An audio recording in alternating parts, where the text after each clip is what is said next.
जो शास्त्र में लिखा है वैसे होता है। कलयुग के प्रारंभ से ही वर्ण मर्यादा छिन्न भिन्न हो जाएगी। देख लो जो हमारे शास्त्रों में लिखा है, कलयुग के प्रारंभ से ही जहां वो बढ़ना शुरू करेगा, पिता अपनी बेटी के प्रति गलत भावना रखने लगेगा। ऐसे सुनने को मिलने लगे कि अमुक पिता ने अपनी बेटी से ऐसी गंदी हरकत की। पुत्र अपने माता पिता को पीटेगा, अपमानित करेगा, घर से निकाल देगा, सुनने को मिल रहा है। पतिव्रता का भाव ही नहीं रह जाएगा। कई पुरुषों से संबंध बनाना वो तो पहले ही हो रहा है। ये जो प्रेम भाव चले क्या है, बच्चा बच्ची सब अपने धर्म से बिगड़ रहे हैं। अभी जब आगे चलकर ब्याह करेंगे तो इस धर्म से 6000 साल पुरानी चीन में किताब मिली है, जो ऐतिहासिक आधार पर सबसे ज्यादा पुरानी।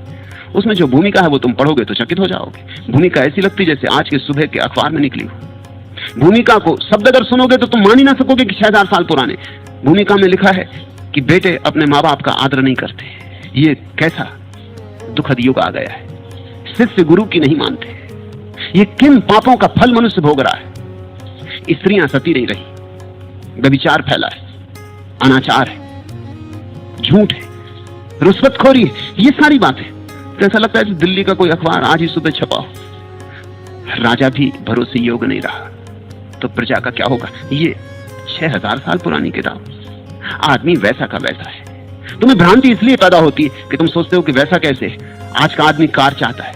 ये बात सच है कि कार आज से 6000 साल पहले नहीं थी, लेकिन 6000 साल पहले जो था उसकी चाह इतनी ही थी। फर्क क्या पड़ता है। बैलगाड़ी चाहता था आदमी, शानदार छकड़े की गाड़ी चाहता था। आज फिएट गाड़ी चाहता, तब एक छकड़ा गाड़ी चाहता था। चाह तो वही है। कल हवाई जहाज चाहने लगेगा, उससे क्या फर्क पड़ता है। चाह के विषय बदल गए, चाह नहीं बदल गई। वैश्याएं आज ही तो नहीं होती, तब भी होती थी।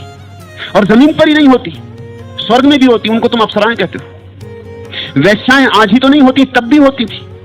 और जमीन पर ही नहीं होती, स्वर्ग में भी होती। उनको तुम अप्सराएं कहते हो। जिन ऋषि मुनियों ने स्वर्ग की कल्पना की है, वो स्वर्ग में भी वैश्याओं को नहीं छोड़ सके। वैश्या ऐसा अनिवार्य अंग थी जो होनी ही चाहिए। और यहां ही लोग एक दूसरे से प्रतिस्पर्धा नहीं करते। तुम कहानियां पढ़ते पुराणों कि जब भी कोई ऋषि महर्षि ज्ञान की गहराई में उतरता है, तप में उतरता है, इंद्र का सिंहासन डोलने लगता है। आदमी वैसा का वैसा है। वही स्पर्धा विश्वामित्र और वशिष्ठ में है जो आज चलती। वही संघर्ष अहंकार का, वही दौड़, वही हिंसा, सब वही का वही है। तुम जरा पुराने शास्त्रों में जो शिक्षाएं दी गई उनको गौर से देख लो। सब शास्त्र कहते हैं चोरी मत करो। इसका मतलब है कि तब चोरी होती थी जब शास्त्र लिखा गया, नहीं तो पागल थे शास्त्र लिखने वाले कि चोरी मत करो। सब शास्त्र कहते हैं झूठ मत बोलो, साफ है कि लोग झूठ बोलते थे। सब शास्त्र कहते हैं हिंसा मत करो, साफ है कि लोग हिंसक थे।